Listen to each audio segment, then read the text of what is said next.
Alright, so today's video, we are watching a Plat 2 DPS on PC, and obviously playing some King's Row here on Reaper. And they say, hey, for a little context, I'm typically a tank main. I don't really play comp too often, and I was in a group with both supports. I've always loved Reaper, and I've only really played him in quick play. But I've been trying to get more into comp recently. I peaked in Diamond 5 last season for tank, and I wanted to see where my Reaper could end up this season. Reaper is one of my favorite characters, and I will die on the hill that he can be played with and into pretty much anything. However, I understand I'm not perfect, and that's mainly why I'm sending this in, so I can learn. During this game, I thought we were doing pretty fine. I definitely made my fair share of misplays, but we ultimately stopped the enemy from getting 3 points. However, next round, that feeling shifted. Both the Pharah and the Orisa left voice chat, mainly because me and my friends like to yap in between action. Listen, I understand yapping, I get it. But that isn't to say we weren't common when the time came. After they left, however, I noticed that our tank was playing it a little too safe and didn't want to push up too much. Okay, or he's just throwing things around in there. I assume this was because they had a ball, but it still felt pretty odd to not take space whenever the chance arose. I'm mainly sending this in so I can figure out what I did wrong, but also to see if me and my friends are justified in thinking the Orisa was part of the problem. Okay, well, we'll see what the case is here. That's a lot to kind of look at, so we'll see what it is, and let's go from there. You good in there, Arnie? You're like knocking stuff over. He's still on that high from seeing the bunny earlier. Sir? Right, It's so crazy to me still seeing like the choke of King's Row be pushed up here, but I know it's like, I know that like, in a lot of ranks, this is where the choke is. It's just you don't, okay, like, so for example, already I'm seeing you're doing exactly what I've been trying to get changed a little bit on these King's Rows. Like, when you play this close, you kind of all in a lot of the time. So like, you can get your tank killed really easily when you just sit right here specifically, so I get concerned about that sometimes. But like right there, all you really did was just sit with your tank and do not much. What you can do in these situations, and there's a little bit of a different strategy here, right? A lot of people just want to shoot at the tank. I'll be honest with you, when I play tank, if I have a Reaper spending all of their time just sitting on me the whole time, I'm okay with that in certain situations, right? Obviously, it can feel frustrating, but like with a Reaper, I can kind of predict and get there. With the hitbox that Reaper has, as a tank, I'm able to kind of burst out your cooldowns very easier, right? So, you see that's more in the tank than the Reaper, but do not hold it. No, I want to reiterate, I've seen so many people here even hold this exact spot without the tank, so this is kind of a general like statement on King's Row with that. But what you can do if you want to get a little bit wild here, like why not, like if your tank's here, why not like teleport up here?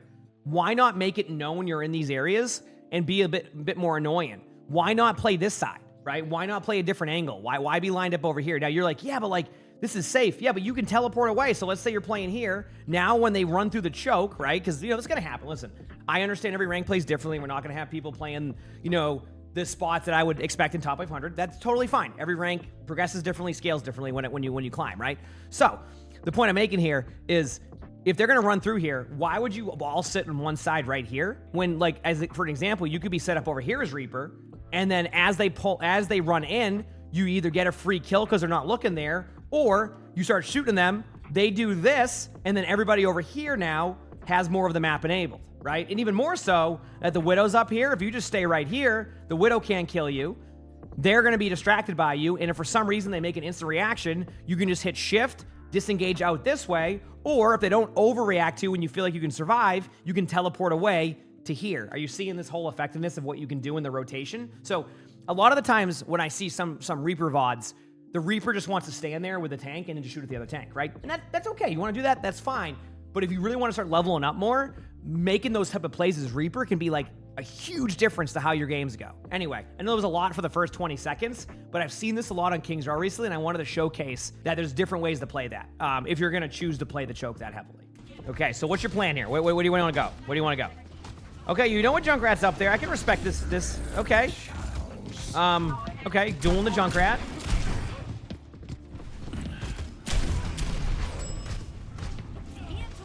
I'd be afraid of that duel too, don't worry. Played it fine. Now, I want to point out, do you notice that this time you didn't just sit with your tank and you went for a different spot? That was a good play, right? You were going to go on the high ground and kind of be annoying up there. That's a good way to go about it. The only way I would stay right at the choke here is if they didn't have the choke already. Yeah, you're just standing around there. So you went from making that really cool play to going back to doing the same thing. Like, why? You should have just continued with the play you wanted to do after you killed the Junkrat. Like, go up there and, like, do the rotation, even if they're a little bit far ahead of you. Remember, as Reaper, you have 2 options of mobility. That can be really good to get out. So, I would have preferred to see you go back to that same path and up the high ground, and then flank behind, look for support out of position. And if you don't, you can teleport around the map, and you'll end up with your team anyway. So, good kill. All right. Nope. You want to... Yeah, okay. So let's talk about this very quickly. And this is just a lot of indecisiveness out of you. When you hit that shift button, your decision has to be decisive. Where are you gonna go, right? There's no like, okay, I'm gonna go here, I'm gonna go there. So once you got that kill, the most important thing you want to do in that situation is not trade out. Now you're probably gonna win the team fight regardless, right? But maybe not. I don't know. You don't want to give them a free kill, right? At the very, because like either A, you're gonna force out your mercy res early, which obviously can be important to have. But 2, like you just gotta pick. Actually, I say mercy res. Okay, I respect this. You know what? Chat, the Ana doesn't even see it coming. Okay, now let's go back to something. It's kind of fitting that I'm trying to get you to be a little bit more, not flank heavy on Reaper, but more not just sitting with your tank. And after you got the kill, I just, and then you just ran in circles here. I love seeing that instead of you being the one in the back line, it's your trio, excuse me, because you're duoed with the supports, is back here in the back line as Mercy, which means that the Mercy has pretty much flanked more than you have already this game. Now, again, I'm not trying to get you to flank all the time, but I want to show you steps where you can. I love that by your Mercy, though. Let's go. I do want to pause, though, because before we get deeper into the VOD, I want to point one thing out, by the way, chat. One thing I want to point out, too, I don't want to get players out of the mindset of working with their tank to help get the other tank. That's not what I'm trying to do here. I just want to expand your play style past sitting with your tank, right? Because, like, you don't want to get too one-dimensional in your Reaper gameplay. Like, if I play against a Reaper who I know only shoots at tanks, I'm going to take advantage of that, right? So, as a tank, that is. But if I play against a Reaper who picks and chooses the timings on when to attack the tank, when to go for the back line, that's a lot harder to deal with. And that's how you lose to Reapers a lot of the time, is when you balance that, like, kind of working with your tank to frustrate the other tank, but also disappearing for a little bit. And then the tank thinks they're going to be able to do something confident, and then you, out of nowhere, you're on an angle shooting the tank. So things like that. I want to see you just expand on that play style. So, yeah.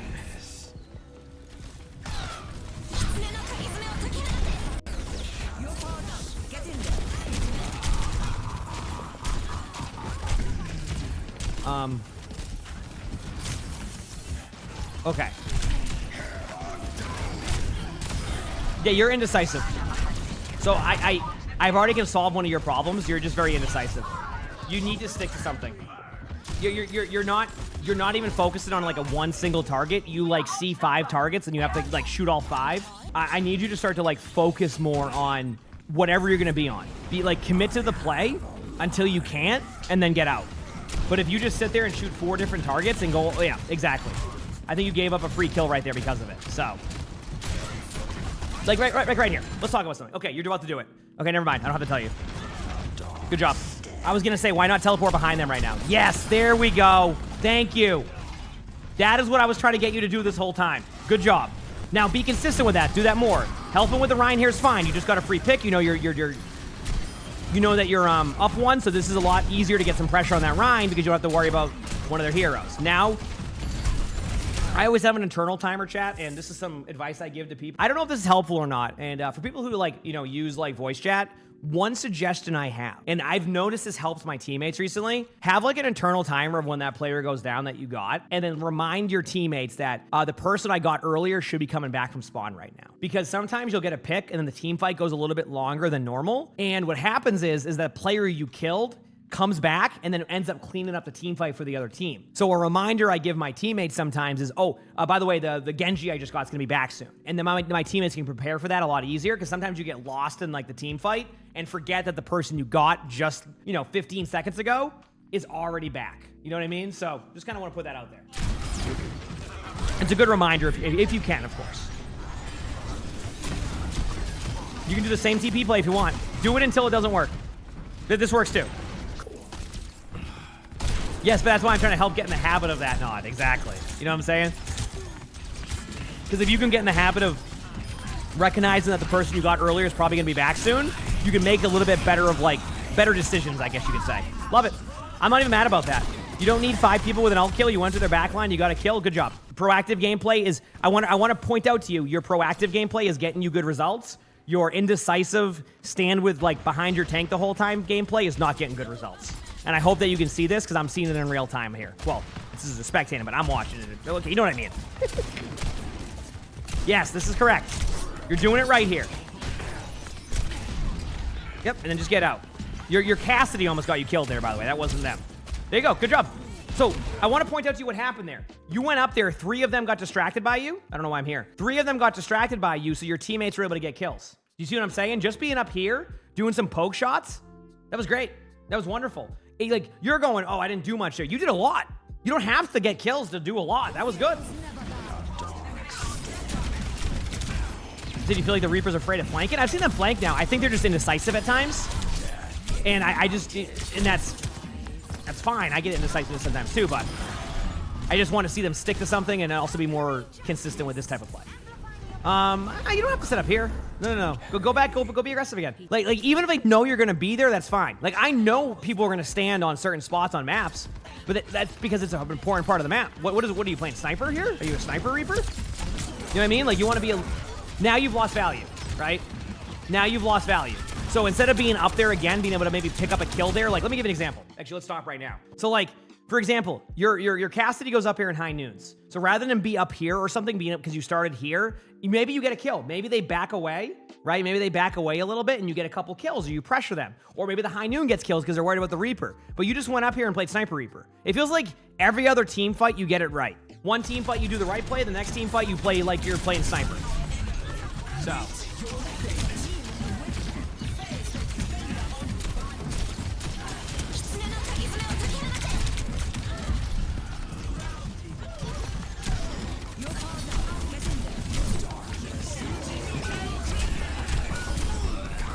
Remember, decisiveness. Stick to a target. Can't do anything about the carry, go TP in. I think they're going to kind of get traded on here. Yep. Good job.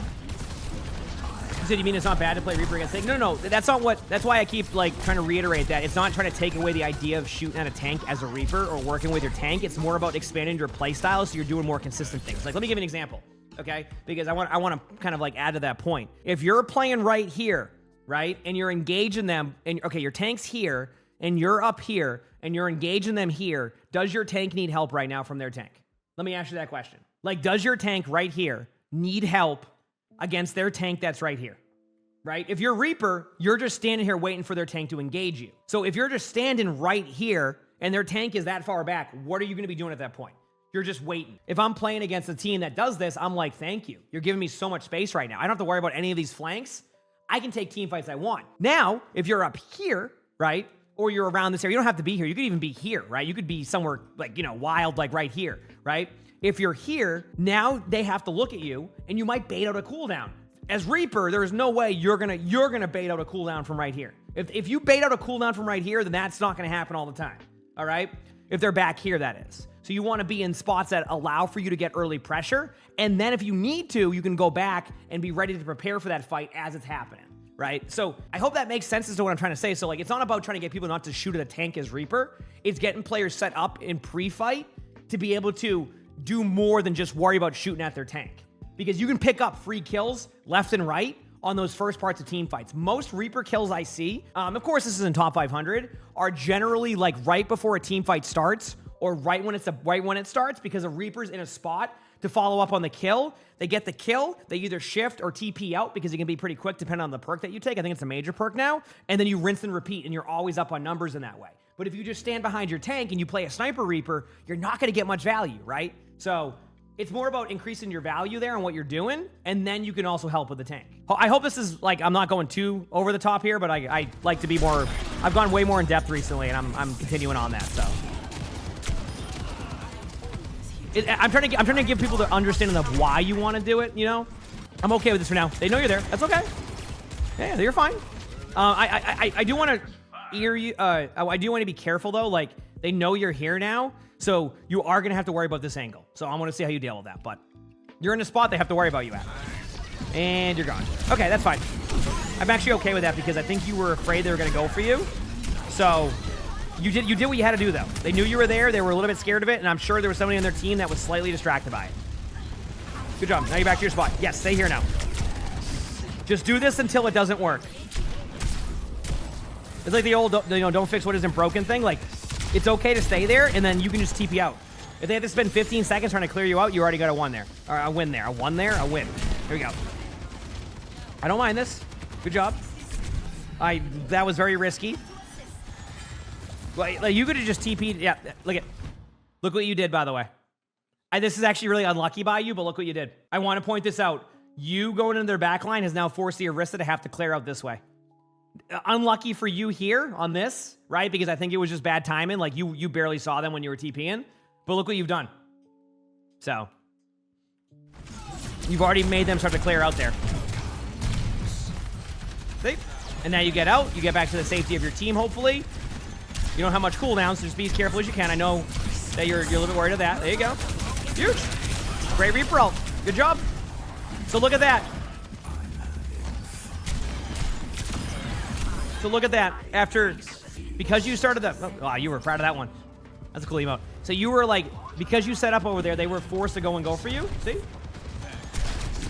Lagging a little bit. I don't feel like I'm lagging, but I could be wrong. Play above. Go above. Go above. Go above. Go above. Trust. Go above. Just for a second. Or even the flank here. Yep. I don't even know if they can touch point. Moira's gonna touch. So. Yeah, you know you can go for the Moira because Moira has no fade. Yeah, you're good. Just getting the kill on Moira was the right play. Good job. So you see there how towards the tail end of that round you started to go for those flank plays? It was night and day difference. That was awesome. Way better. You don't need to. Well, okay, this part, you shouldn't be up there with your team. You're getting nothing out of there. You're not Sniper Reaper. Okay, so the second half of this VOD, just to kind of add like the context here, the Reaper wants to know if their Orisa wasn't playing like aggressive enough against what they're doing. So we'll see.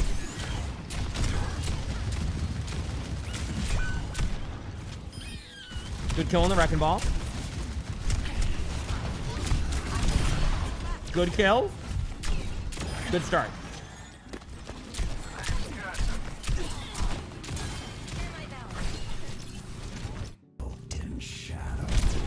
Already going into the back line, I see. I mean, you're doing what you're supposed to do here. Wrecking Ball won't have much help. Good job. Get out now. Great. Good play.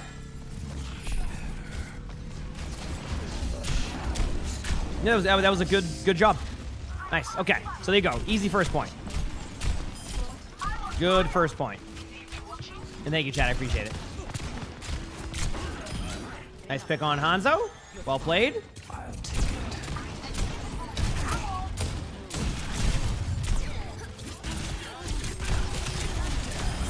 So far, so good. No issues on my end here. There's a theory here of if you get the cart to where Cassidy is, you basically can minimize it to basically one team fight if it keeps going. So I actually think I'm gonna look. Yeah, Orisa should push up here. Orisa needs to push up now. So what you would want your Orisa to do, chat, it's kind of like that theory of like if the cart gets to here, kind of, you'll win. Like more like here, a little bit above Cassidy, you'll win the team fight and then win the point. But if it's like back here, by the time they engage, you would probably need to win 2 team fights. So I actually think what the Orisa would want to do, and just goes for any tank, is go up here and create some space, try to deny this part as long as you can. Given free entry out of here can be rough sometimes, so as you can see, the Ana and the Cass kind of have the right idea. So the Orisa could be up here, yes.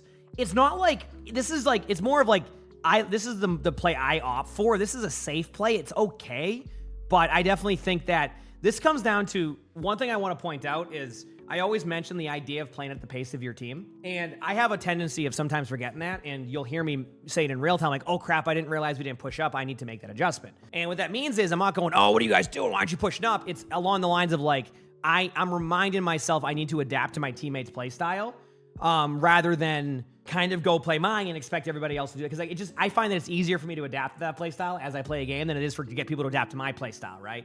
I play a little bit more aggressive too. I like a more aggro play style, create space, things like that. But in this situation, if you realize that you're both on cart right here, and you have the information because you said the Mercy is, you know, in your trio and y'all are common. At this point, what I would call is the Orisa's not pushing up, just fall back, right? And you've heard me call that before. I'm like, oh, we're not pushing up, let's fall back, let's go. So you could lose this team fight because you end up kind of like being split from each other when that could be preventable, right? So we'll see. We'll see what happens. I do like this by you. Okay, everybody fell back. So everything worked out, by the way we talked, because your team fell back too, so it all worked out there. So good job, like, recognizing that. You can ult this. You can definitely ult this. I think you lost your timing, though. You're playing scared, yeah. Your indecisiveness is coming back here again. So, like, for example, you wanted to know about, like, you know, can your Orisa, was it right for you and your trio to think, like, oh, Orisa, was a big part of the problem, etc. Something like that. Actually, let me reread that so I don't... Yes, a part of the problem. You said Orisa was a part of the problem. Orisa could have pushed up there, yes, but your indecisiveness, I think, was more of a like, your indecisiveness there kind of missed out on an opportunity to get multiple kills. So. High noon.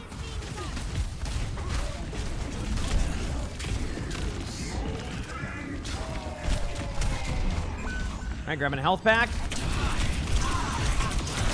Good Reaper ult. Love it. I'm okay with that. Sometimes the Juno just hits a good shot on you there and they get you, but that was good. Nice play.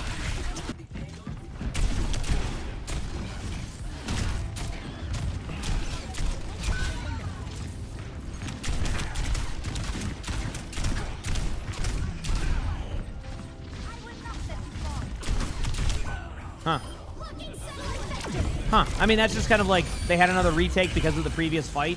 Your team didn't regroup, and that's it. As you're running back here, I want to point out to people, when you get traded out on and there's no guarantee you're going to capture the point, at a certain point you have to make a decision as a team to slightly back up to wait for numbers. And I think in that situation, your team felt like you were going to win it, but like there were so many trades that I felt like their team was going to have the opportunity because of the mobility they have, and that's what happened. So. Took the scenic route there. Yep, you're indecisive. You're trying to kill a Mercy, and you're not a sniper. Remember that. I want to point out to you again. If the Valken Mercy is directly in front of you, great. If the Valken Mercy is high up in the air, you're going to do 2 damage. Okay? Just want to point that out. Indecisiveness is... I'm already telling you this now because you wanted some like feedback and advice and stuff. Indecisiveness is definitely one of your #1 problems. When you're very decisive in the play you're making, you make plays. When you turn into indecisive mode, you end up kind of spinning in circles and turn into a sniper on Reaper. So, yes, they release patch notes with the patch. Exactly. Yep.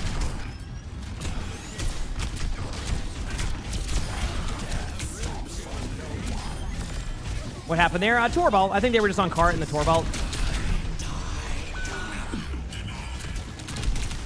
This is...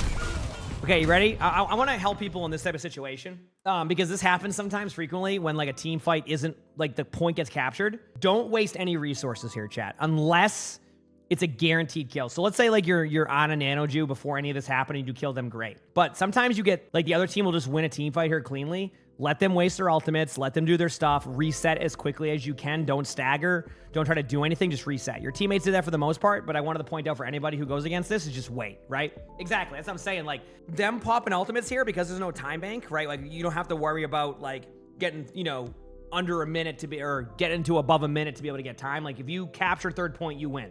The point I'm making here is that this is good for your team. If they use all of their ultimates right here, this is not a bad thing for your team. It can feel frustrating, but they like don't like panic in this type of situation where they're just in your spawn ulting like this at the beginning of a team fight, one on the next point. Just let them waste all their ults. Come back with your ult, save them, and then retake it. So, just waiting.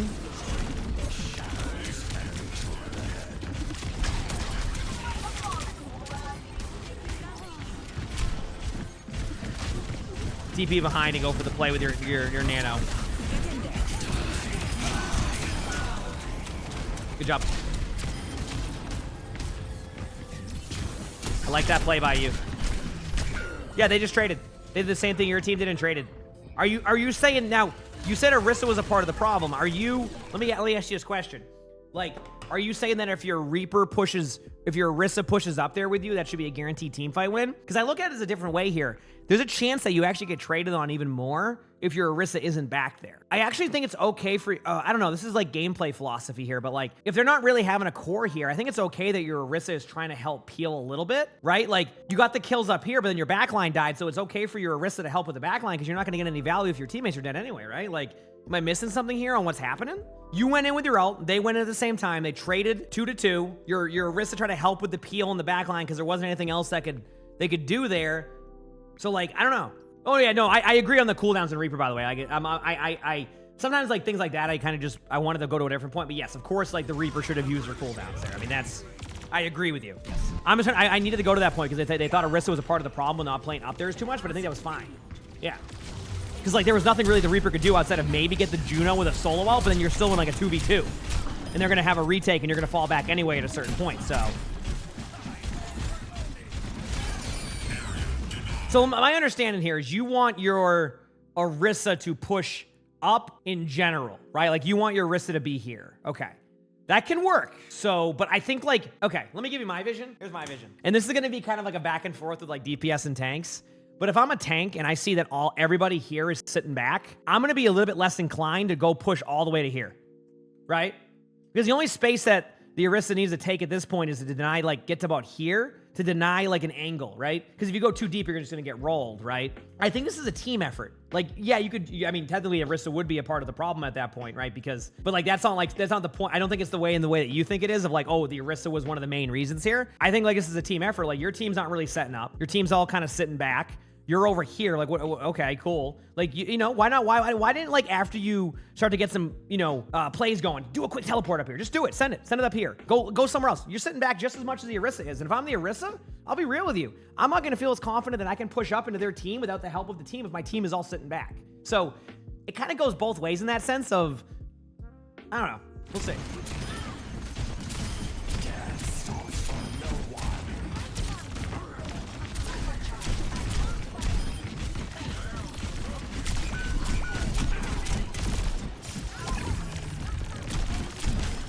Like, it's funny because I'm watching it happen right now. Their Reaper went into your backline and killed 2 people. Meanwhile, you're over here playing like a zone defense in the NFL, kind of just, you know, chilling in the back, you know, kind of, you know, if the receiver gets to their spot, well, you'll get the tackle. You're just sitting here. You're not doing, like, you're just sitting here.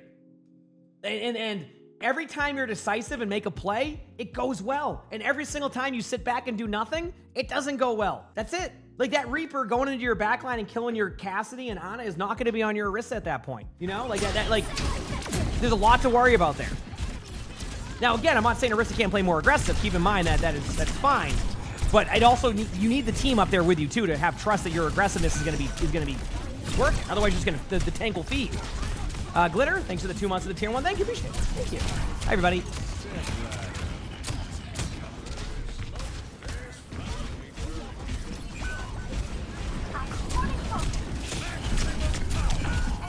That was the first time you tried to be aggressive in the past minute and a half in their backline. Meanwhile, I've watched their Reaper go into your backline many times and do a rotation. See the difference?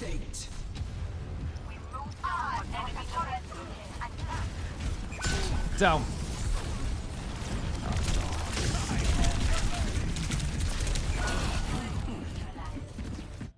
There's 15 seconds on the clock, and then now you decide to go into their backline in a team fight that needs help. This is what I mean. Like, I think you're just very indecisive. Again, I want to point out, I think Orisa could do a little bit more of getting up there. Not necessarily running into their backline, but maybe taking the corner. But that's not going to be the main problem as to why your team got held here. If you get held here. I don't know if you do. I can't remember if you said if you won or lost. I just know that you were frustrated with how your Orisa was playing. Teleport to the point. Shifted for a second. Shift. So what you actually want to do there is you want to shift that. So let me explain. You shift that for this reason. Your teammates are coming back. You shift to buy your teammates time. I know it's really enticing to get the ultimate, but you actually want to save it there. If I was the Reaper there, I would have, well, it depends. If it was Mystery Heroes, I might have launched that. But if you just like actually played a little bit safer and played to live, your teammates could actually get back in time. Again, it's not like a high percentage chance you're going to win the team fight, but it's certainly going to be a lot better than like doing a very, very obvious play. Very obvious play. Like, I would have seen that coming from a mile away. So, and you never know, right? You never know. Now, obviously, hindsight, they mine, so like it wouldn't have mattered, but anyway. So yeah, just to talk about this very quickly with you. And I just want to go back here one more second to read something here. Okay, so you said this was that they had a ball, but you said it felt pretty odd to not take space whenever the chance arose. Okay, so just to reiterate to you again, I think sometimes that like your tank also needs to see that you're willing to take space too. I'll tell you this much. Say I'm playing Orisa and I have a Reaper. If I see my Reaper teleport to the high ground in front of me across there, I'm gonna go and create space. You're like, yeah, but why isn't the Orisa already up there? Because then, and I think it might be a tank thing, then the tank pushes up and gets too aggressive, and now you're telling the tank to why are you being aggressive, right? So sometimes the tank player also needs a DPS player or two to also be up there with them and make it very apparent that you're set up and ready to help. It's helpful to your tank. Now, again, yes, to the flip side of that, and people make this argument, which I can see, is like, the Orisa should also push up aggressively, which is true, but sometimes like you need to kind of work together in that sense, and it felt like there was no working together there. And I know they did leave voice chat, so maybe like, you know, the lack of like comms at that point ended up like making it so it was just a little bit different than how your defense was. But like, truthfully, your number one issue, and you have to fix this now if you want to keep getting, you know, keep climbing, keep improving, your indecisiveness. Be decisive. You're gonna make a play, make a play. A team fight is done, take map control. Reaper can take just as much map control as a tank can if you do it right. You win a team fight, great. Middle of a team fight, nothing really happening, who to get on? Teleport to the high ground behind them. Get a better vantage point. Things like that, every time that you made an aggressive play, right, it went well. Every time you played passive and just stood there, it did not go well. See what I'm saying? You said, but Orisa, couldn't Orisa stand on the card be a free punish on the ball in this situation? Well, yes, but what I'm saying is like, sometimes in Overwatch, you can trade backlines. So there's a world where if your Orisa gets more aggro and you're more kind of pushing their backline, the Wrecking Ball may not be able to make those same plays. So there's a world where technically, while yes, you can stand AFK in the cart and a Wrecking Ball can just get like javelined. I'll be honest with you, and I don't know if this is a hot take or not, but like Wrecking Ball players are okay with people just standing there looking at them most of the time, right? Most of the time, Wrecking Ball players are going to be okay with that. Like if I'm playing Wrecking Ball and you're all looking at me, even if it's an Orisa standing on cart, I can maneuver around that, right? The whole idea is making it so they look at me. So if you engage a little bit quicker as a team, whether that's as Reaper or as Orisa, etc., then they might not be able to make that same play because your team's already engaging. You're not making the other team have to make a decision. They're able to make every single first decision and every single play. And that's when you have to play reactively. And then, in my opinion, playing more proactively is better than playing reactively. Of course, it's going to happen sometimes. Anyway, hope that makes sense. Basically, to summarize it, you got to work on that decisiveness and taking map control. And outside of that, I think you'll be fine. But you got to go that way, okay? You got this. You absolutely got this. If you like the video, hit the like button, subscribe to the YouTube if you haven't, leave a comment, all that helps. If you want to watch more of these, we're going to have something pop up here on the little bottom part here. It's going to be a box. It's a good video, so make sure to check it out. And with that being said, hope you have an amazing day/night.